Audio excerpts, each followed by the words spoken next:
O comando que iremos abordar nesse vídeo é o comando texto. Tá? Esse comando texto aqui é um pouquinho diferente daquele comando que a gente encontra lá na aba da arquitetura. Então tomem cuidado com isso. Tá? Temos o comando de anotação e o comando de modelo. O texto de modelo é um texto que tem volume. Depois a gente pode dar uma olhadinha também a respeito dele, mas é um texto físico, né? Ele é construído como se fosse uma caixa alta, alguma coisa que a gente pode fazer no edifício. Já o texto de anotação é uma documentação de projeto. Então é apenas uma nota técnica que eu coloco por cima do desenho técnico. Posso clicar aqui sobre o comando e aí nós temos aqui algumas ferramentas de ajustes na colocação desse texto. Além disso, tem algumas questões também de configuração de aparência do texto. Então vamos começar aqui pela parte de colocação, depois a gente vê também aqui a configuração. Quanto à colocação, nós temos a chamada de detalhe. Assim como nós já vimos anteriormente, alguns símbolos, como símbolos aqui de nível, né, pontos, etc. A chamada de detalhe é aquela setinha quando eu coloco apontando um lugar, já que não cabe o meu texto por cima. Vamos supor que eu quisesse colocar aqui uma legenda sobre essa linha tracejada. Digamos que ela fosse a projeção, ou melhor, limite de construção. Né? Então eu poderia clicar aqui sobre ele e escrever o meu texto. Limite de construção, por exemplo. Né? Depois, para finalizar, você pode clicar do lado de fora e ele já traz aí o texto colocado por cima daquela linha. Se eu quisesse puxá-la com uma seta, então eu teria aquelas chamadas de detalhes.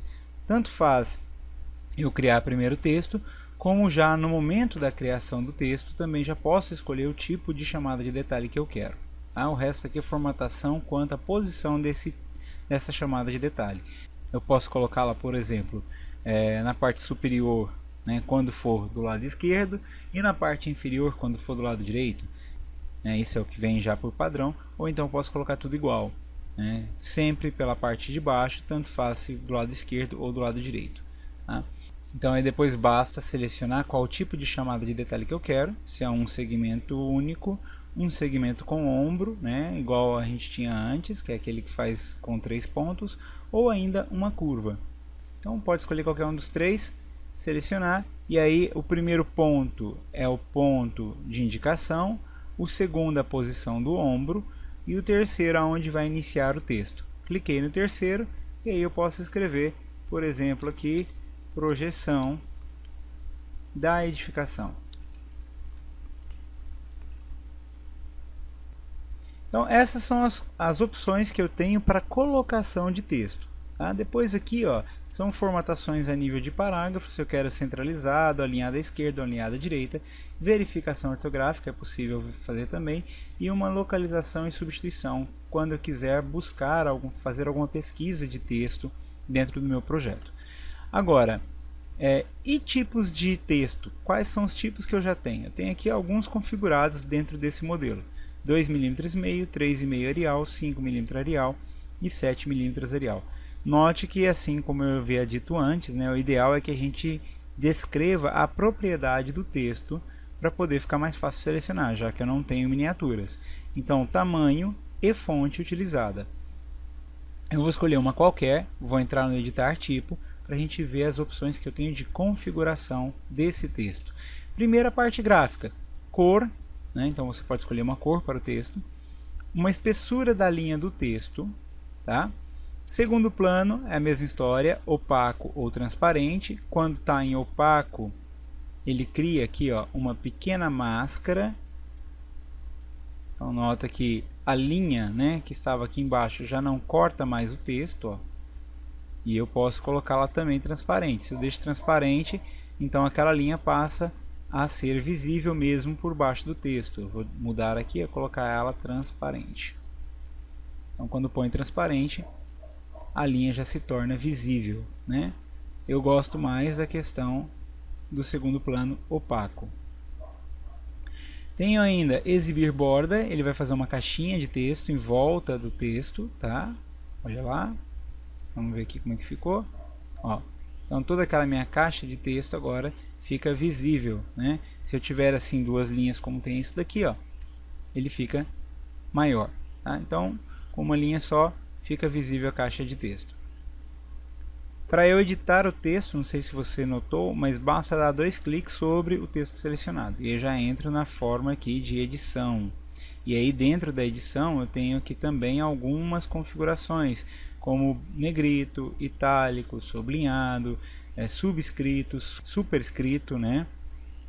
Mudar de maiúscula para minúscula, ou acionar aqui alguns marcadores, né? Então temos aqui algumas configurações de texto.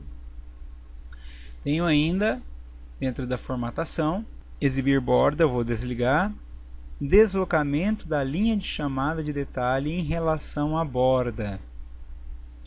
Eu posso diminuir aqui, ó, esse deslocamento entre ou só a linha de chamada ou a própria borda em relação ao texto. Eu vou colocar 0 e você nota que a caixa vai ficar menor. Então 0.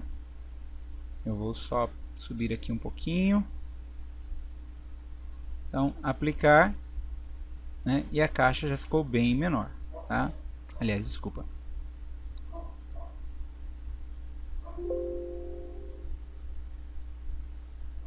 Então nota agora que eu tenho uma caixa de texto muito mais próxima do texto, ok? Aqui, ó, muito mais perto do texto do que estava anteriormente.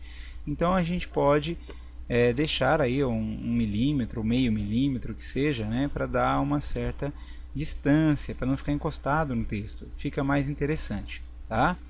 Então deixa estar um pouquinho mais distante, caso queira utilizar essa caixa de texto. Se não, aí pode desligar e não vai fazer muita diferença, não para a caixa de texto, mas continua fazendo diferença aqui em relação à distância entre a chamada de detalhe e o texto.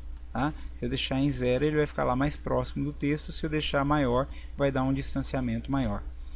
Além disso, ainda podemos escolher a ponta de seta colocada aqui na chamada de detalhe e depois as formatações do próprio texto, onde eu escolho a fonte do texto utilizado e o tamanho do texto.